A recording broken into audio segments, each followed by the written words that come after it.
Olá, meninos, tudo bem com vocês? Espero que vocês estejam bem. Agora nós vamos estar tratando de assuntos referente ao chamado antigo quarto bimestre, né? Que é uma questão de nomenclatura, mas na verdade é a segunda parte do terceiro ciclo. Então, isso é uma questão de mudança, de nomenclatura que não vai afetar vocês. Mas nós vamos estar classificando também como conteúdos do quarto bimestre, né? Conteúdos que nós vamos estar início hoje com a questão da ética. Então, ética a Nicômaco, de Aristóteles. Nós vamos estar falando um pouco mais sobre comportamentos éticos contemporâneos, mas nós não podemos deixar de lado de voltar um pouquinho na ética lá dos antigos, né? Principalmente de Aristóteles. Aristóteles ele teve uma importância grandiosa dentro da filosofia e influenciou o pensamento ocidental. Então, para a gente poder ter uma noção de quem era Aristóteles, nós vimos muito sobre Kant, né? No terceiro bimestre ou na primeira parte do terceiro ciclo, nós falamos muito sobre Kant, e Kant ele fala sobre a questão da ética, comportamento, né? Então, a ética e a moral. Para poder a gente entender um pouco mais sobre esse comportamento ético e moral dentro de uma visão filosófica, nós temos que voltar um pouquinho no tempo e entender um pouquinho mais sobre a ética abicômaca, né, aristotélica, ou de Aristóteles. Eu trouxe para vocês essa imagem aí ao lado, então é como se fosse Aristóteles, né, e Alexandre o Grande. Então essa imagem renascentista também, ela mostra Aristóteles, ele foi um dos mestres, né, praticamente o principal mestre de Alexandre o Grande, que com o passar do tempo ele dominou toda uma parte do império.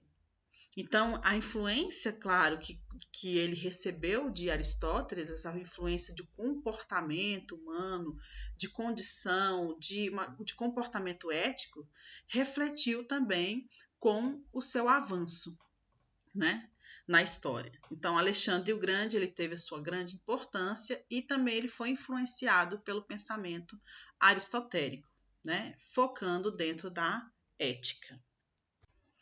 Bom, ética e moral, teoria e prática, né? Nós temos que ter essa concepção do que vem a ser a ética e a moral dentro das nossas atitudes, dentro dos nossos comportamentos.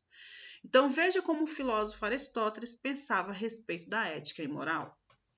Ele defendia que ele defendia que os humanos deveriam ter a ética como uma atitude permanente, um senso de prática no dia a dia, uma vida honrada. Então, para Aristóteles, ele falava sobre a questão da vida da plenitude, né? Então, nós temos que ter uma vida, uma noção de plenitude, de atuação plena.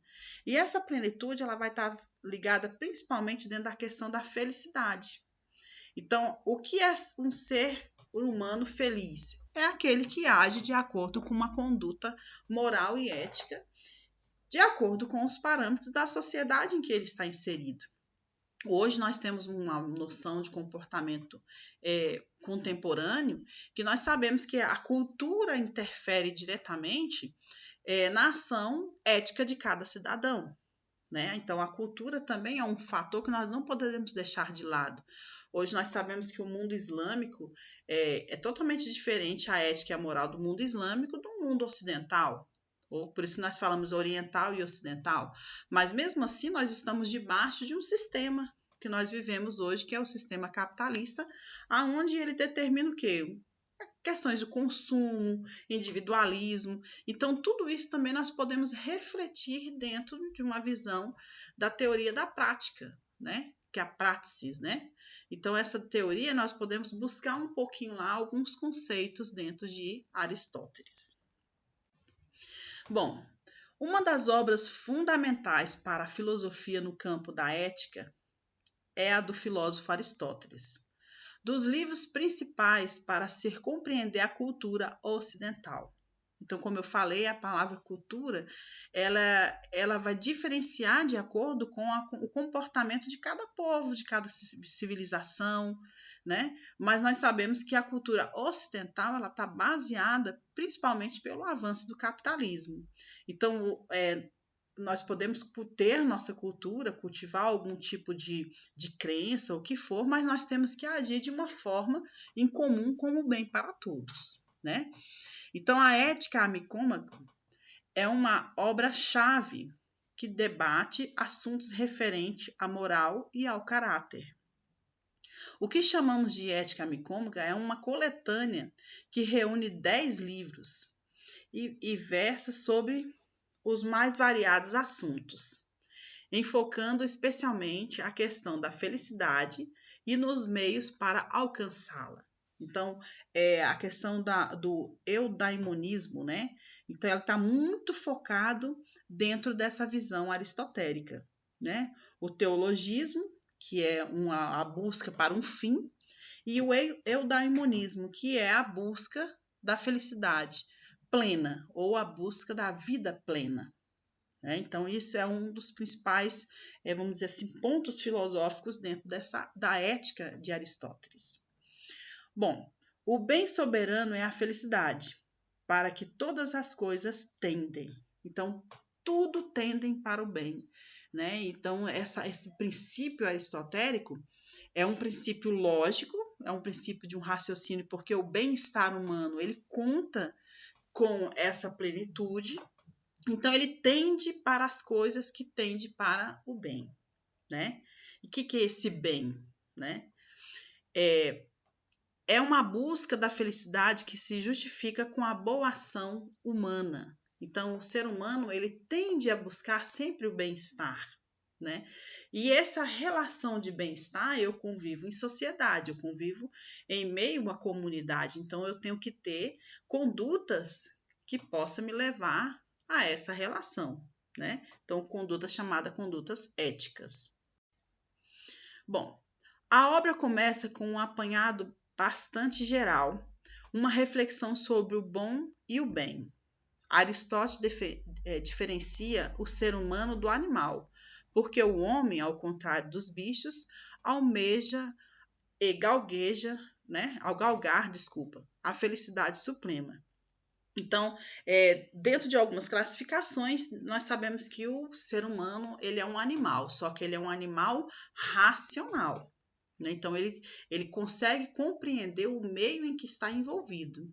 Né? Então, nós dentro da classificação, nós somos seres, nós somos animais, porém, nós somos animais racionais, aonde a gente galga o que? A felicidade suprema, né? O eudaimonismo. Independentemente de ser um homem comum ou um grande intelectual, todos nós desejamos ser felizes e, para tanto, exercemos nossas virtudes dentro de uma vista ao melhor. O conceito de virtude utilizado, embora ilegitimamente modificado, é herdado do seu antecessor Sócrates e Platão. Aristóteles, quando a gente fala sobre a questão de virtude, né, a virtude para Aristóteles é uma virtude voltada para o bem-estar, né? Então, não é só eu ter um comportamento, um caráter bom aos olhos dos outros, não, eu tenho que ter um caráter e um comportamento aos olhos do meu bem-estar. Então, Aristóteles é a ética da justa medida. Então, eu tenho que ter essa justa medida, o equilíbrio. Ele fala também sobre a questão da harmonia, né? A harmonia representa o quê? O equilíbrio do comportamento humano. Então, para ele, né, no momento em que ele estava lá na antiguidade refletindo sobre as questões do comportamento, ele também colocava essa questão lógica. Então, para que eu possa atingir a felicidade, eu tenho que ter o quê? Eu tenho que ter uma busca de uma vida plena. Então, essa medida justa, aí entra a questão da medida justa para Aristóteles. Bem, hoje foi só um gostinho inicial do que nós vamos estudar sobre dentro da visão ética e moral. Busquei para vocês um pouco sobre a questão aristotélica, né? Sobre a ética amicômaca. E vou deixar para vocês lá no GR8 atividades para vocês estarem desenvolvendo, né, para vocês estarem colocando no portfólio, referente ao quarto bimestre, que nós já estamos iniciando o quarto bimestre ou a segunda parte do terceiro ciclo.